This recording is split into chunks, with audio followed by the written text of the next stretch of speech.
Good afternoon. A very warm welcome to Chatham House. I'm Bronwyn Maddox, the director. And a very warm welcome to those of you online as well.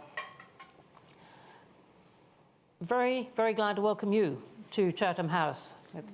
Prime Minister Edi Rama, former mayor of Tirana, arriving as Albania is very much in discussion. And there's all kinds of things we might talk about. We've put as the sub-headline of this discussion, when it was first raised, from migration to Russia and China, how Albania is responding to the geopolitical challenges of today. Well, that's going to take us around many, many subjects. But I wanted first to welcome you to Chatham House. Thank you. Thank you for coming. Thank you. And then to start with the UK, which is hard to avoid. You've just come from number 10. And you began today talking on the Today programme, indeed, about one of the ways in which Albania comes up in British conversation very much at the moment, and that is migration. And I wondered if you could take us into what you've been saying to Britain about this. No, I said to what I said also in the program in the morning, what I said before, that this aspect of the relation is not good, and because of such disgraceful rhetoric, our relations went to their lowest point in my memory, and this is not something that honors Great Britain. And the rhetoric is that there's lots and lots of illegal migration and many, many, particularly young men coming here. I wondered if you could take us into the facts, particularly though, because there has been a rise in the number, it appears, in the number of young men trying to get to the UK. And I would like you just to explain to people what might have been driving that and what your way is of seeing that. We have seen it also previously. There was a rise in the numbers suddenly, like big boom during the big refugee crisis in 2015, and a lot of people took the way to go to Germany. Then some years later, it has been a rise in the direction of France, and this was the third rise in my count that happened through the channel. So it's a combination of factors, and of course, the base and what connects all these rises has to do with spread of the voice and of the narrative that a new frontier is opened with opportunities, with jobs, with possibilities to engage in different sectors and so on. And when it comes to Britain, this is also connected with a very family-based and very, let's say, area-based ties. Typically, these are Albanians that come from the northeast of the country, where the ties and the bonds among families, among neighbors, are strong. On the other hand, there is a lot of confusion, and there is also a lot of speculation about the data, because it's not simply not true that all these people come from Albania. This is theoretically impossible, arithmetically impossible, and factually not true. They are Albanians that come also from other countries, mainly Greece. You mean they've been living in Greece for some time, and now they're moving to the UK? because of the fact that this region, in communist time, when nobody could move and when everyone, even within Albania, nobody could move, counted a little bit more than 50,000. So counting now all the movements from this region to inside the country, a lot of them moved towards the capital, towards the bigger cities, counting how much they moved from the country outside, and then adding 12,000 in a year is simply impossible. So it's a combination of factors. So this figure of 12,000 in 2022 through small boats, you're saying this figure is not right, No, coming from Albania? Yeah. Coming directly from Albania. Yeah.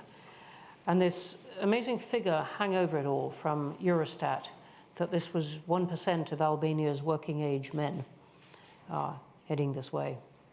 What does it mean? I don't understand. Yeah.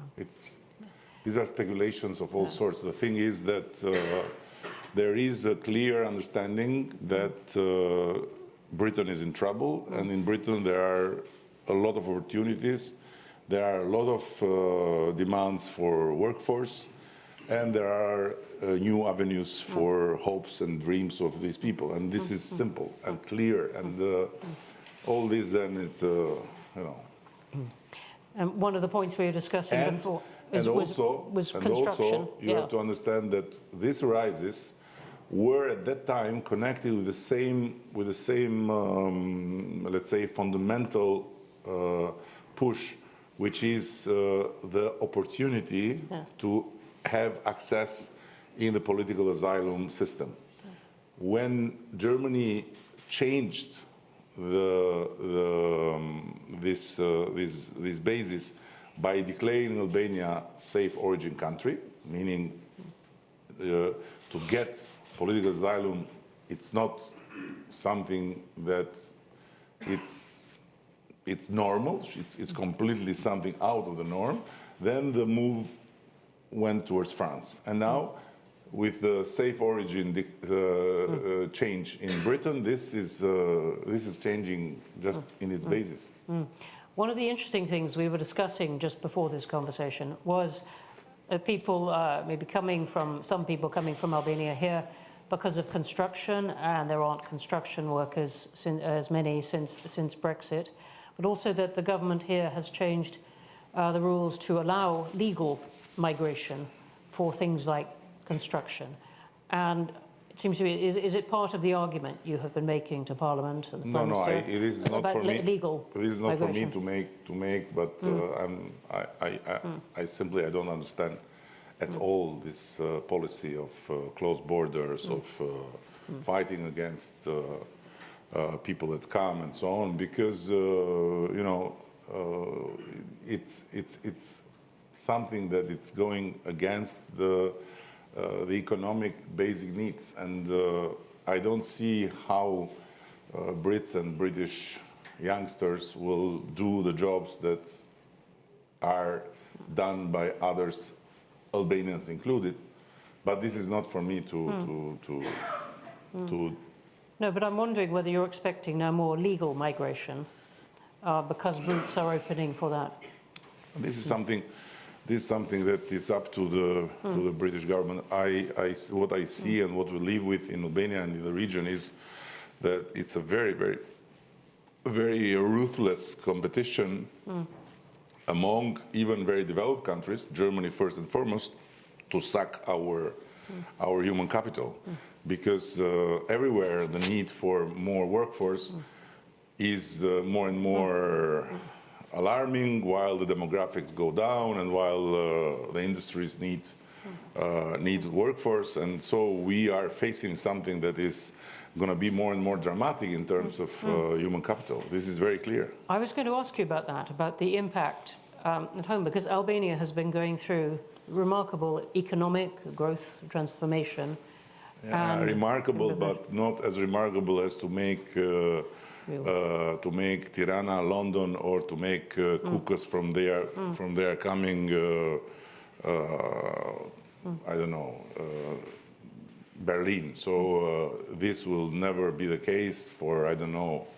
So you can't stop young people that live in remote areas that with all the things they miss, they don't miss the iPhone, and then they don't miss the TikTok, and they don't miss Kim Kardashian, to go where Kim Kardashian makes success. So this is the attraction of places and of countries that offer something to the imagination that nobody can beat. So then it's another thing how many people realize it and how many people struggle and how many people come back, because what we are facing is also an increase of the coming back. It's still very negative between going and coming, but the coming back in 2022 was 25%. So 25% of the number is people that come back. It's good because people that come back after having emigrated, they come with another mindset. They come with another experience. Even them that go to Germany and they come after 6 months, they have a different mindset because they make their mind that, okay, it's not the paradise I was imagining because, of course, my salary is much higher, but then my rent is much higher, but then my transportation is much higher, but then this is higher, this is higher, this is higher. And at the end, what remains is not so big. So when you are young and you don't have the argument, okay, I'm doing it for my kids, then it's more difficult. So I'm interested in what argument you make at home as Prime Minister of, look, Albania has a bright future. Albania has a bright future. Listen, I know that it's not politically correct for me to say what I say, but I never say to people, listen, you have to stay here, you have not to go, because here is your country. No. When I was young, I couldn't leave, and no one could leave. Now, what I fought for is a country that is open, it's free, and everyone can move, and you are Albanian, very good, but you are also citizen of the world, and you are, right to say, okay, I'm born here, but I want to live there. So this is the world we wanted. So now how to say to people, no, you stay here. Here it is where you have, no. There are people have the right, young people have the right to make their choices. Some choose to stay, some choose to leave, some choose to leave and come back. Some after staying go. So this is the challenge of how to tell people, no, the future is bright, so stay here with me. No. You want to leave? Leave. You want to come? Come. We have to make possible that every day is better. But we can't promise miracles, and in the same time, miracles when it comes to developing a country that has been the North Korea of Europe until 30 years ago, need time and need strength and you need a lot of patience. It's about building state, about building institutions, So for the Brits, the dirty work has been made before, when the heads of kings were cut in parliament, when many guys from the court have been burned in fire, and so a lot of work, a lot of struggles, a lot of blood to build what is today Great Britain, let alone a lot of crimes in other countries, but this I'm not talking. So it's about, so it's about history. Our history has not been so generous to us because we had to live under different empires. We have also this problem that we are loyal to empires generally, so we don't betray easily. Not easily, we don't betray at all. So we left the Ottoman Empire even when the Turks decided to leave. We left after them, so we were the last.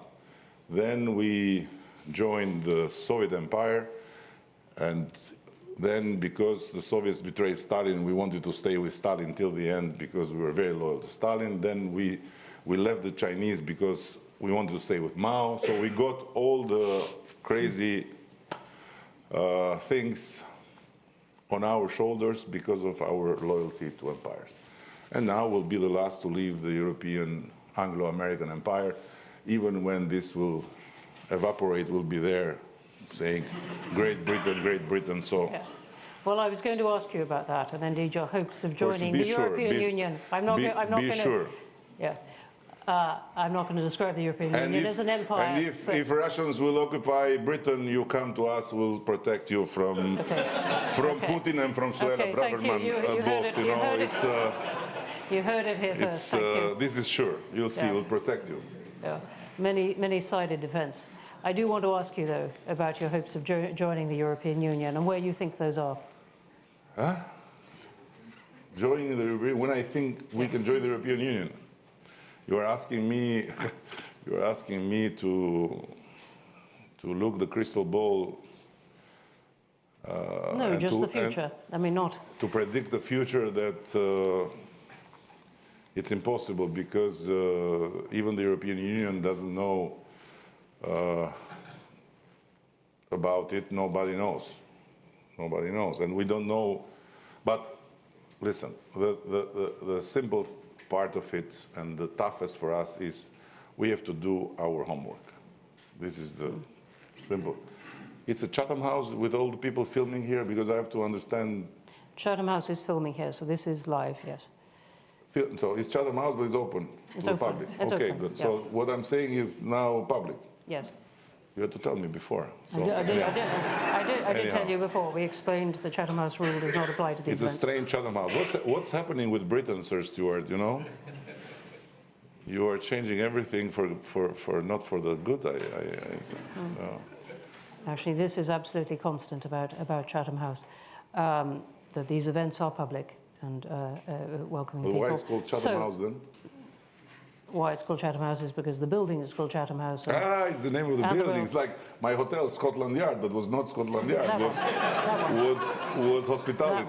Well, we're not yet a hotel, though we are, in the main, offering a warm welcome. I still want to stick on this point. It's not predicting the future, but it is a real point about the homework needed to get to the European Union. We have to make the homework, not because we want to please Berlin or Paris or Brussels, but because this homework is fundamental to make Albania a modern and functioning democracy with institutions that work for the people, that work for the national interests, that work for Albania in the international stage. And this means to have the separation of powers in deeds, not only in words, and to have a totally independent but also professional justice system, and to have all the rest that is well defined and corresponds to 4,000 and some hundred of laws and bylaws that we have to adopt. And this will make Albania a modern, functioning democracy. Now, will it make Albania a member state? I don't know. Who knows what the European Union will do in the future? We have seen a European Union that has been absolutely hypocritical with us because we have done our homework, but it was not enough because they had their own problems. And the European Union is, I don't want to sound like a Brexiter because I'm not, but the European Union is a federation of egos that sometimes do not correspond with each other. There are 27 national elections, 27 local elections, 27 European elections, 27, I don't know, and they are not on the same day. So, and we learned to read the European Union. How? By looking at the elections. So it doesn't matter we did the homework. It doesn't matter the European Commission, which is in place exactly to assess technically and not politically, objectively and not subjectively, how much this state has done its job, to say, yes, they have done their job, so they deserve to open accession talks, because in the way, there are elections in Netherlands. So when there are elections in Netherlands, now Netherlands loves us, but at that time, then we had to deal with the same rhetoric we are dealing nowadays in Britain, for other reasons. Albanians. And there were titles like, another Albanian gang has been dismantled, and then when you read the article, it's about Dutch, Belgium, Moroccans, and a couple of old Albanians guarding this greenhouse, no? But the whole gang was Albanian in the title, because it was important to build a narrative of an enemy at the gates and to tell the voters, protect your country from this. And this has made these people with the boats being transformed in narrative, like Ragnar Lothbrok with his Vikings coming through the French Channel to re-invade East Anglia, how it's called, East Anglia. It's not this. So finally, we got to the point when all the member states agreed, and we opened our accession talks. The war in Ukraine has brought to senses the European Union in terms of the geopolitics, because they were saying, in what way? They were saying geopolitics, but in concrete terms, they never made a geopolitical decision in time when it came to us, because of what I said. Now it's different. They are more awake, and they understand that they cannot let the Balkans out of the total design. But how long this will take, how things will change, this we don't know. What we pray is the European Union stays there until we fulfill the homework. Then they can dissolve, it's their problem. We want to be a state that is a functioning modern democracy for our next generations. And this is something we can do by putting all our efforts and by having the European Union on our side. Because without the European Union, you can't do this, because you can't invent this. It's a know-how that has been built in many years. These are tools that you cannot invent. And all the lack of tradition that I mentioned before, which is not just us, it's also the whole Balkans, can be replaced only by this know-how. And this is why European Union is so precious. I want to ask you about Ukraine. Albania is a member of NATO. How far do you think NATO and the European Union should go in supporting Ukraine? Listen, the great thing of being a prime minister of Albania in NATO is that you don't have to take the heavy decisions. It's up for the big guys. And so far, my understanding is that there is no other way, there is no other choice. We have been swallowed in a situation that we didn't choose and that the Ukrainians didn't provoke, let's say. So this is an aggression. This is a war, a real war, a hot war, not a cold war in the gates of Europe. So we have to do what we have to do. Now, how long and how much the big guys will be able to carry on and will be willing to push, this is a prediction I cannot make. But what I know and what I can say is that if the big guys will not push till the end to win this war, then the world will be totally different. All right, thank you. That is a very clear answer. Beginning to all my answers are clear, by the way. Yeah, but not all answers that we get on this stage about Ukraine are clear. So thank you for that. Before me. Before you, and because have to say you are I'm not not the as first to sit on important this as stage. the others that come here. So when they are very important, they don't have to give You don't have to give answers. clear answers. Because more important you are, more you confuse people, you know. This is how it goes. I wouldn't say there's exactly an inverse correlation between importance and opacity, but I'm not talking I'll about think Winston about it. Churchill. I'm talking about nowadays politicians. Yeah. All right, we're beginning to get good questions in. Sure. But I want to just, before we go to general questions, and please get them ready. Thank you for the ones you're sending online. To ask you about the Western Balkans. Something that comes up quite a bit in Chatham House, we'd like it to come up more, of how concerned you think Europeans should be about what is going on in the Western Balkans, and indeed what other European countries might do about it. No, the problem is that we are concerned about the European Union more than they are concerned about us, and rightly so, because they really, I think they really need to be taken care in the sense that European Union need to be taken care of very much, because it's a very defining moment in the history of the democratic family, and the European Union needs to be strong enough and to be clear enough and to be resilient and all this. So then, you know, it's important, it's good that the Balkans also are taken care, but the Balkans are used to survive.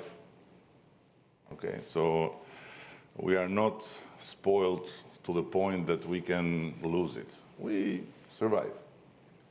Understand? I do. Yes. I do. Thank you. Thank you for that. Let's go to questions now. Could we have the lights up? Because I can see a lot of hands beginning to go up, and I want to leave enough time because there are many, many things. All right, I'm going to start here in the middle. In the green. Yep. Thank you. And could you say who you are, please? Zana Chaka, Chatham House staff. So ecotourism is on the rise in Albania, and the Vjosa River has just been announced as Europe's first wild river national park. But that announcement came off the back of years-long campaigns from international and local organisations. And the threat of environmental damage still persists. Vlora Airport is under construction. Doris Harbour is being developed by an Abu Dhabi company. What steps are you taking to ensure that Albania's unique and rich biodiversity, which is so key to its ecotourist credentials, isn't sacrificed for short-term economic gain and harmful infrastructure development? What's wrong with the Abu Dhabi investment? It's, you know, Say it. What? well, no, but Balkan Insight has, you know, been trying to scrutinise it and saying that it's not necessarily the most transparent of deals. No, so, but so where it matches the idea of transparency with the ecosystem. This is what I didn't get. So I'm just framing it in this way so that, you know, this idea of infrastructure development, how do you sort of reconcile that with Albania's biodiversity and how you Which see... biodiversity? In the port of Durrës, with all the chrome... I'd rather talk about Vjosa River. I just wanted to make sure that we have the same understanding of biodiversity in a place that is full of coal and chrome in the open air, and where no fish would dare to approach because he would die immediately. And we approach, and we are not yet dead, but we may be dead if we keep this dirtiness in the middle of the city. So this is just for that. First of all, it's the first national park on a wild river, because it is the last wild river. There's no other one. Europe was full of wild rivers, but all the guys that pushed us to keep it wild, they have tamed their wild rivers. So all the tigers of water in Europe became cats for the house and for well-being of the developed countries. And they wanted our wild river to remain a tiger, which is a good thing. Secondly, you speak about protests, but you have to consult our program when we got elected. We already indicated that we wanted to put Vjosa under protection. And Vjosa was already protected was protected not as a national park, but as a protected area, which is a lower category of protection. So we were very aware of it, and our government has increased the amount of protected areas in important percentage, and our goal is that until 2030, we have 30% of our country protected. So I'm not saying that them who protested did the wrong thing. They did a very good thing. It was very noble, but it was not because of them that we declared Vjosa National Park. The delay had to do with a lot of studies and with a lot of assessments, because it's one thing to say something, like I usually did when I was in your position, just advocating for a better life. It's another thing when you have to do something, like I'm supposed to do here that I'm governed. So it's a bit the difference between poetry and prose, if you understand. So we had to make a very, very thorough assessment, because it's a national park that crosses the country and has inside a huge amount of people living, and there's inside even cities that are part of this national park as you know, ties of life. So we had to be very clear that this national park first become reality, second does not become an impediment for the economy. So to have a certain idea of how we transform this also in an economy without damaging nature. And the last point, which is not unimportant, is that we have inherited in this area concessions and agreements and a lot of contracts. And it's easy to say from afar that this looks so beautiful, make it a park and don't spoil it, you dirty politicians, because we need, our new generation need a new world, clean and green. But then this can cost to the country to the point that can bring the country to the knees.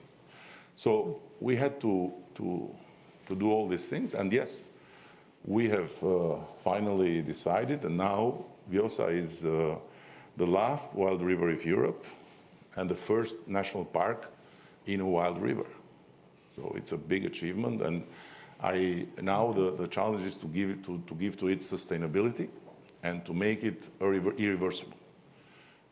And it's again easier said than done, but that's why we have divided labor. You say, I do. Thank you for that. Here.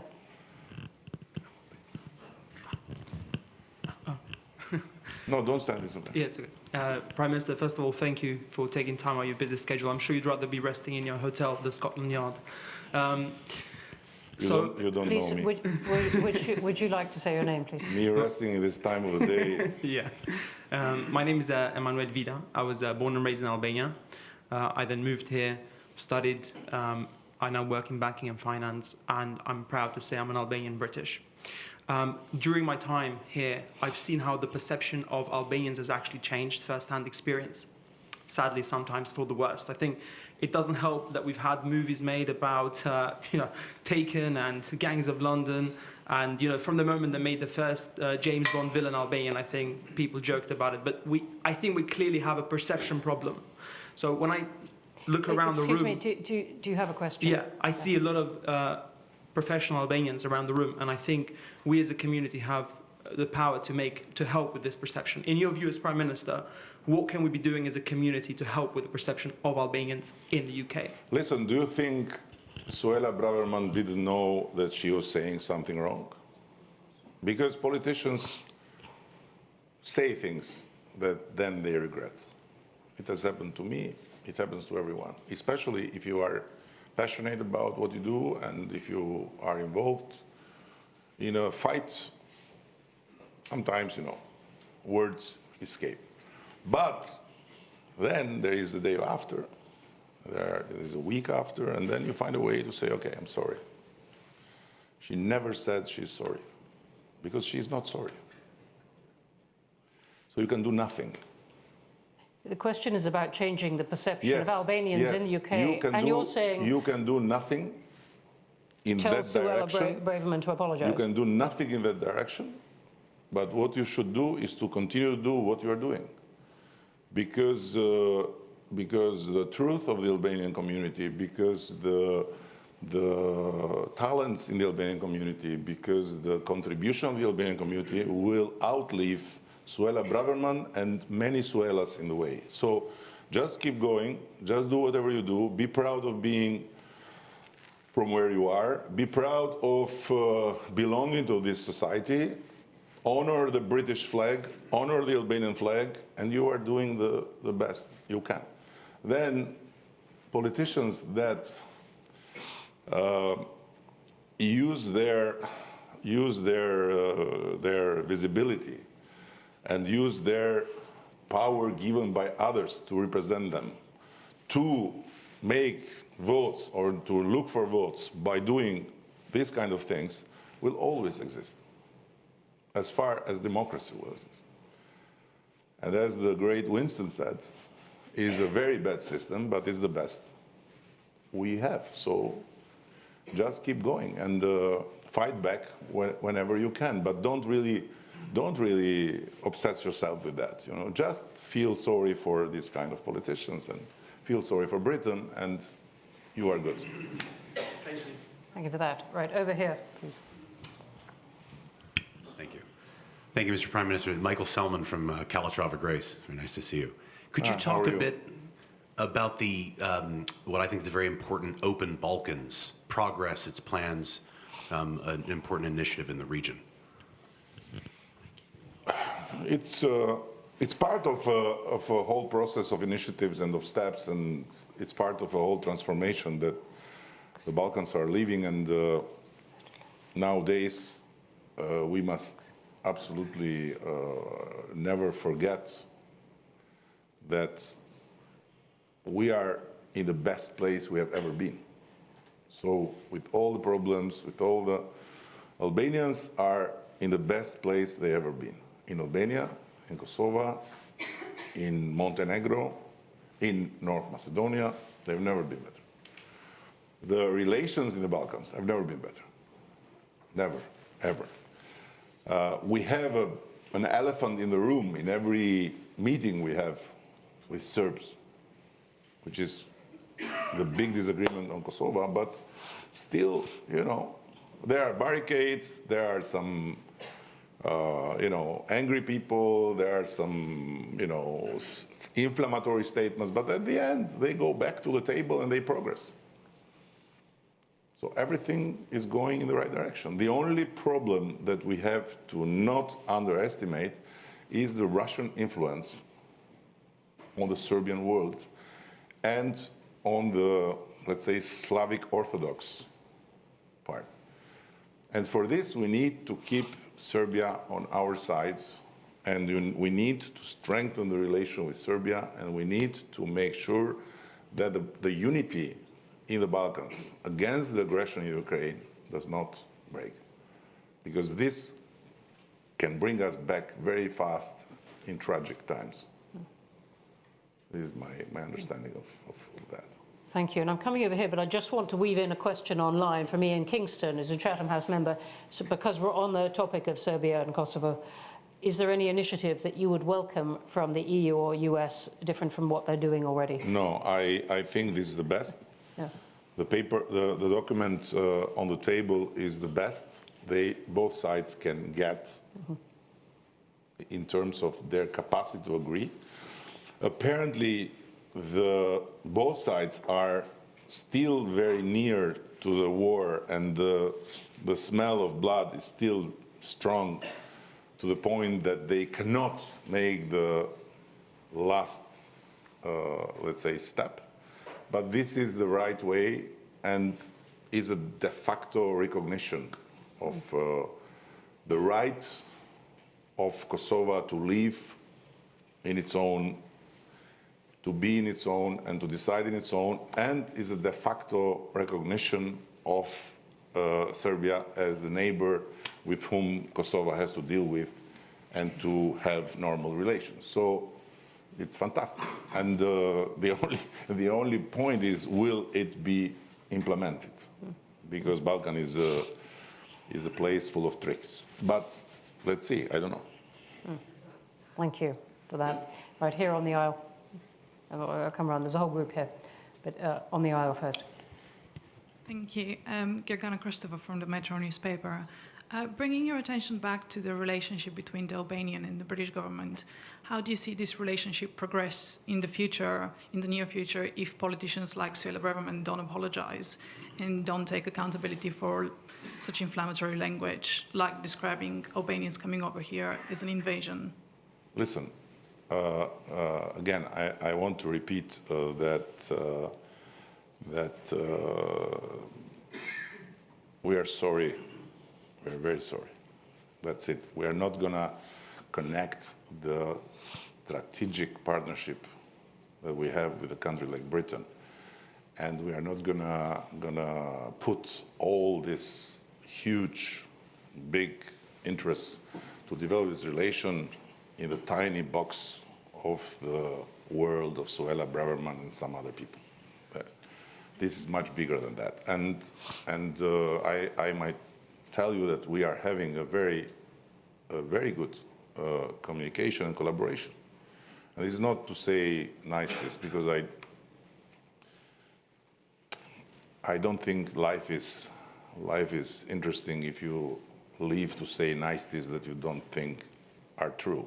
No, this is true, and we have made a very important step.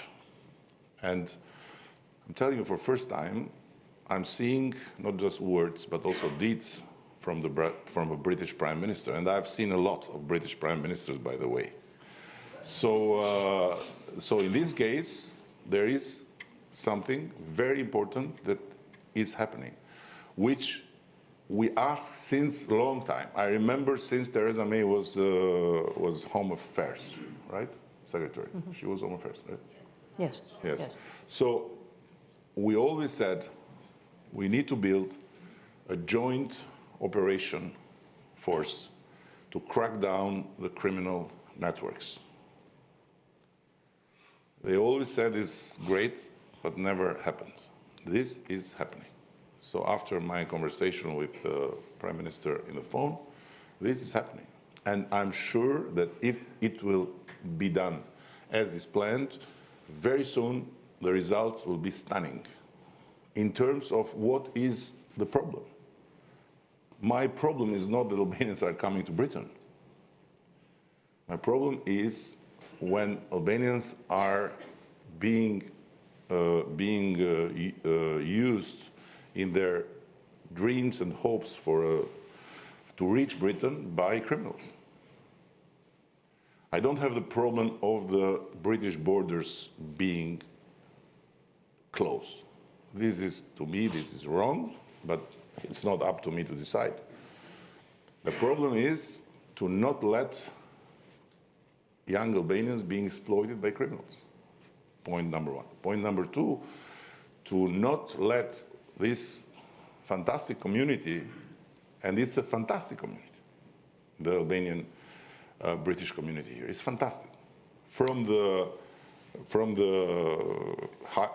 professionals to the constructors. Be under the pressure of some rotten apples that are around. But this being said, Albanian criminals did not bring crime here. They found crime here. They did not bring drugs here. They found the market here. That's why they came here. It's a big market of crime, of drugs, of all bad things. This is the truth. So to connect this and to say we are erasing crime because we are fighting Albanian criminals, this is just propaganda, but it's not. And we are very interested to crack them now, and we are going to do it. And if the British counterparts will help us, will listen and will follow what we are telling. When it comes to the Albanians, we are not teaching them what to do with the others. This will be very successful, and we will be in a much better place, and you will be, the Albanians here will be in a much better place. And this is what we want to do. But singling out the Albanians, talking about, so Dua Lipa is a British singer, and the guy in the boat is an Albanian offender. No, Dua Lipa is an Albanian immigrant that is singing as a British Albanian.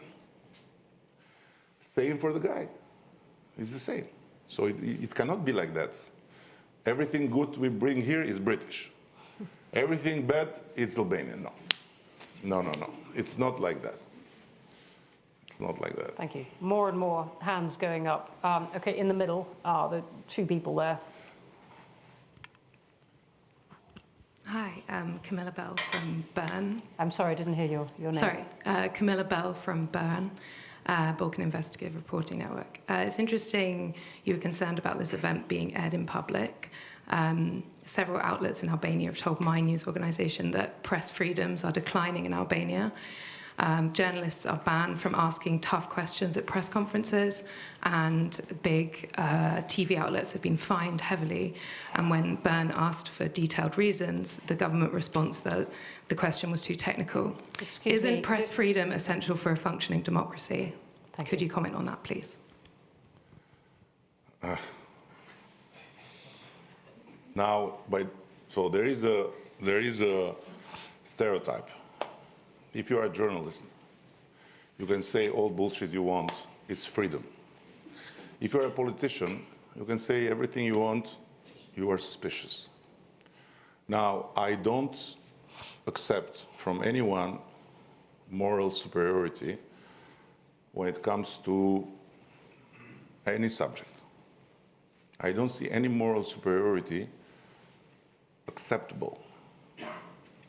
I have my answer, you have your questions, you have your opinion, I have my opinion.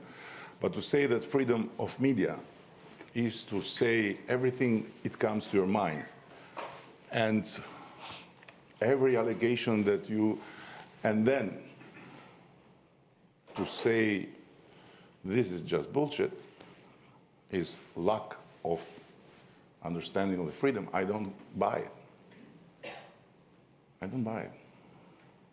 Okay, so now you say something which is a lie. Media outlets are fined in Albania. Give me an example. Media owners that are also owners of companies that make tax evasion and that are sent to the prosecutor for clear evidence on tax evasion, or media owners that do not pay for years rents to public facilities that they have rented and that are in courts with the government, to me, are two different things. It's too easy to say you want me to pay the rent because I am critic. You want me to pay the taxes because I'm critic. You want me to pay social insurance to the employees because I'm critic. But the facts are different, totally different. You have to pay social insurance, which you don't. You have to pay taxes, which you don't. You have to pay rent, which you don't. You have to build legally, which you don't. So, sorry, for all these things, you have to respond like every citizen. You don't have an immunity in the name of freedom that you can do everything else behind your screen, while what you do in the screen is your job. It's not, we never, ever had fined a media, although we should. Why? Because there is a big problem with the payment, the wages of journalists. Go and look to the wages of journalists, and be a bit more preoccupied about them, because they are being underpaid, and they are paying a lot. They are being paid a lot in cash, and so on and so further. So there is a big problem about this mix between freedom of media and freedom to not abide by the law in the name of being owner of a media. This is not going to pass. You can say whatever you want. This is not going to pass. It has been tolerated for a long time, and it has been wrong, and it will not happen. And you can say whatever you want. As far as there is no journalist in Albania that is, and this thing that journalists are not allowed to make tough questions is, again, completely not true. Totally not true. Journalists can make whatever question they want. They can be however they want. It's not this. It's very clear. So, and the last I have to say is, I risked my life for the freedom of speech. Okay, so I have still scarves in my head. So moral superiority and lecture from anyone that has a pen and says to himself he's a journalist, I don't accept. Then we have different views, we have different views, but the idea that you are a prime minister, you should not have your view, and the journalists can have every view, and you should not say what you think, this is not something I buy. Maybe I'm wrong, for sure I'm wrong, for sure you are right, but this is how it is. So you write whatever you want, you have the pen, you write. But when you talk to me, and when I talk to you, don't pretend that I buy all the bullshit you want to say. I can't. It's simple. In the middle, and I'm coming over here. Robert Morland, I'm a former member of the European Parliament, and I've been to both Albania and Kosovo a number of times. I very much support what you said in relation to Kosovo, but I wonder if I could follow it up by asking you if you feel in some ways Albania has a particular role to help Kosovo. It's regarded, of course, as the friendly neighbour. Is there more you can do? Kosovo. First of all, it's not Kosovo, it's Kosovo. Kosovo is the Serbian way to call it. So you advocate for Kosovo independence, please, and I'm asking you humbly, it's not your fault. Propaganda has done its job, and sometimes I say Kosovo too, but it's Kosovo. No. Don't be sorry, I do it also this sometimes, but it's Kosovo. So Kosovo is not a friendly country. It's a sister country. It's a brother country. It's a whatever, it's not a friendly country. So we are same. And for some reasons, we are one nation living in two states. So we Albanians have two states, 4 prime ministers in the Balkans. Something should not be right, but it is like it is. And we do everything to help. For sure, we do everything to help. And for sure, we will welcome everything they can do for us to help. So we are same. We are same. Just, we have a border, we have some rules to respect, but we are same. I don't know exactly what you have in mind when you ask, but by no. Don't need to No, apologize. learn it with me. Kosova. Not vo, va. Okay. Like okay. su, e, la. But I could throw the point that, of course, when I go there, I do get quite a lot of people who do think, they are very close to you. They may even should be eventually part of you. Do you dismiss that for the This is time? another It's thing. unrealistic. This is another thing. Part of us, in the sense of unification, this is another story, and this is not something that is for today. In the future, everything will be evaluated based on the full integration among all of us in the Balkans, first of all, and of Europe. So this is, if Scotland want to leave you, imagine us unifying with each other. So we need to see how things will unfold in the future. For the moment, it's a different state, it's an independent state, it's a multi-ethnic state has to give full guarantees to both not only the Albanians but also the Serbs and so on and so further. So I'm not going to enter there. But for sure, you know, the path is the right one to be fully integrated with the European Union, and then who knows? I don't know. I can't predict the future, but I think for the moment this is not, so talking about this topic is not to help them, but is to harm them. And whoever talks about it should be very careful. Okay, thank you. Hi, Mr. Prime Minister. My name is Bassiana Bala. I'm the research lead at Public here in the UK. So actually the previous question was a good liaison to what I'm about to ask. So I wanted to ask you about the powerful speech that you delivered to the Council of Europe back in October in relation to Kosovo. It reminded me of a period where speeches and discord had a big an impact that it have today. In terms of where Albania is being used as a political scapegoat, do you believe that it yielded the result you expected? And knowing what you know now about the repercussions, would you do it again? Repercussions of what? Political repercussions about the speech. What's repercussions? The way it was received by the international media. I don't care. The truth is more important than what people may think about it in the moment you say it, because it was a very, very uncomfortable truth. It's a whole setup. And, you know, and some people, some authorities, some colleagues of mine, they don't want to see it. That has nothing to do with the court case.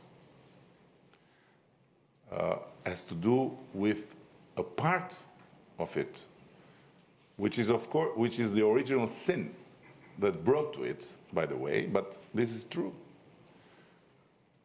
It's a Russian setup, this is clear, and chapeau to the Russians that still their setup works, and all the European community, democratic community, is working on the base of a Russian setup. This is the truth, because otherwise someone has to tell me where are the organs that have been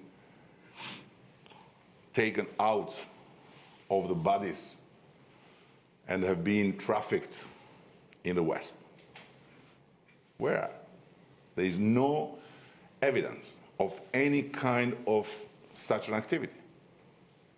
And this report is a disgrace for the Council of Europe. This report is a shame for the European community of countries that are part of the European Council. This is the Council of Europe, sorry.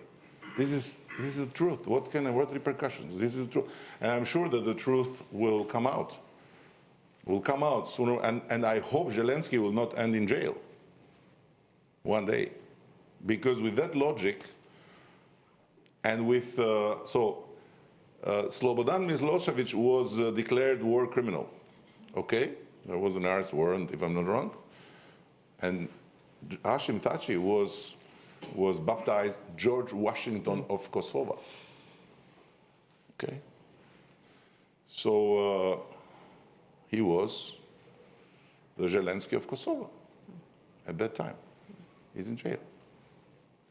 I wish Zelensky will not go to jail one day with that logic. For crimes, for war crimes. So accusing for war crimes someone that has led a rebellion against an aggressor that aimed to ethnic cleansing, like he was the commander of an organized state. This is gross. But underneath is even more terrifying, that there is the allegation of human organ trafficking based on some stories in Albania, the Yellow House, here and there. No Yellow House, no nothing. And the report that says people of the people in the village, they ignore, they denied to have seen anything of that sort because they were under drugs or they were offered prostitutes. People in the village were offered sex to cover for human trafficking. These are, but unfortunately it flied. And I don't regret it. I would do it again and again and again. As you see, I'm doing it here in any occasion. It's a disgrace. Right. I'm going to squeeze in one last question, and it's from someone online. We're coming right to the end. From an Albanian student at the University of Cambridge who's on a UK government-sponsored scholarship, Realdo Silaj, and he says, Mr. Prime Minister, this goes right back to your comments, which I'm sure will have stayed quite a lot of the people here, about why Albanians leave. He said, Mr. Prime Minister, I'm saddened to hear you downplay our own country for how attractive it can be for young Albanians to work and achieve success. It's hard enough that the reality is similar, but given that a government led by you has been in power for 10 years, was there nothing you could do to make it attractive? Or should we listen to you and be global citizens, leaving Albania barren? What should Albanians who choose to come back do? First of all, I like to be quoted correctly. I didn't say that. I said everyone has the freedom to choose where to go, as the gentleman has exercised his freedom to study in Cambridge. Now, yes, we are nearing 10 years in government soon, and Albania today is a completely different country. But I never promised that in 10 years' time Albania will be Britain. I never promised that in 10 years' time Albania will be as attractive as Germany, because I would not have been running the country. I would have been somewhere in some mental. So making Albania attractive for the young people to see a future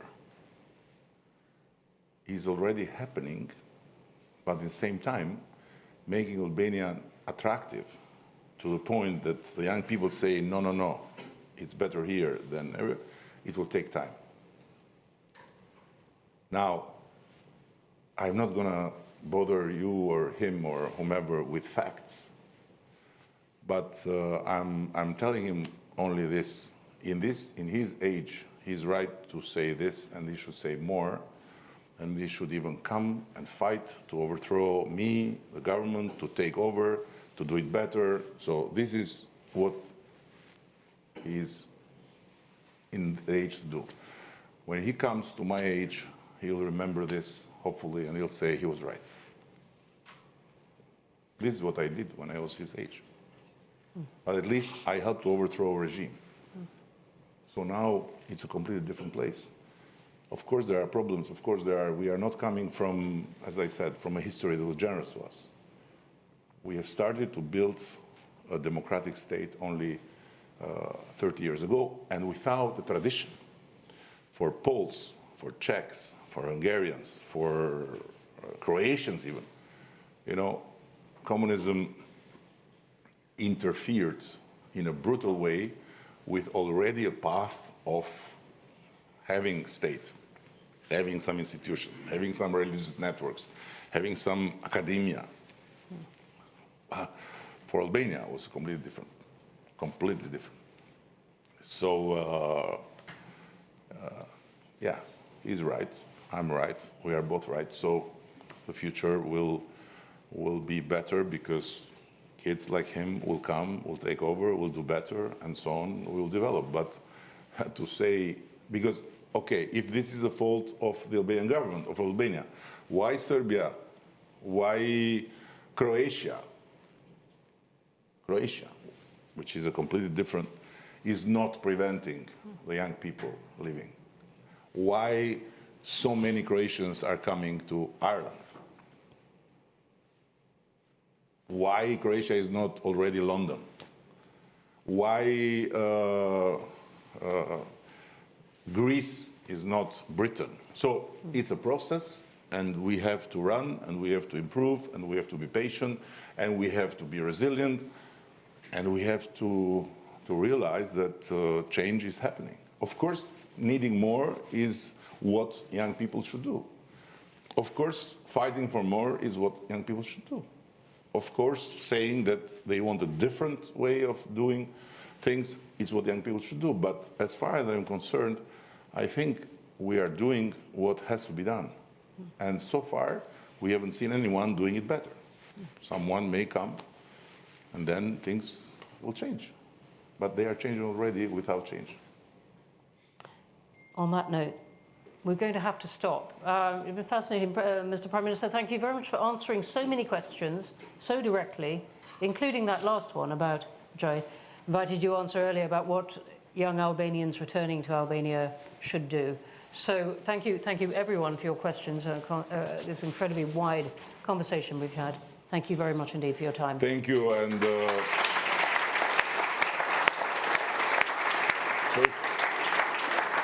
first of all, I want to say I learned something. I didn't know that Chatham House was public.